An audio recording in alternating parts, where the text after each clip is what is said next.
గత 10 ఏళ్లలో బీఆర్ఎస్ ప్రభుత్వం ఒక్క రేషన్ కార్డు ఇవ్వలేదని విమర్శించారు మంత్రి పొంగులేటి.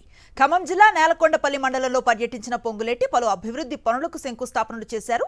ఆనాటి ప్రభుత్వం వరి వేస్తే ఉరి అంటే ఇందిరమ్మ ప్రభుత్వం రైతులకు 2 లక్షల రుణమాఫీ చేసింది అన్నారు. రాష్ట్ర వ్యాప్తంగా కొత్తగా 3,54,000 రేషన్ కార్డులు ఇవ్వబోతున్నామన్నారు. ఇందిరమ్మ ప్రభుత్వంలో అభివృద్ధి సంక్షేమాన్ని జోడెడ్డిల్లా నడిపిస్తున్నామన్నారు. ఎన్నికలకు ముందిచ్చిన హామీలను అమలు చేయడానికి ప్రభుత్వం సిద్ధంగా ఉందన్నారు. చిన్న ఇల్లు కట్టుకోవాలని ఆనాటి ప్రభుత్వం ఇందిరమ్మ ఇల్లు మనం ఈనాడు ఏదైతే ఇచ్చామో చేతల్లో మనం చూపించాం.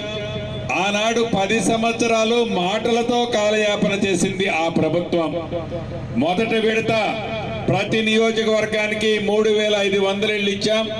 రెండో విడత ఇస్తాం, మూడో విడత ఇస్తాం, మళ్ళీ 4వ విడత కూడా తప్పకుండా అర్హులైన పేదోళ్ళందరికీ ఇస్తాం.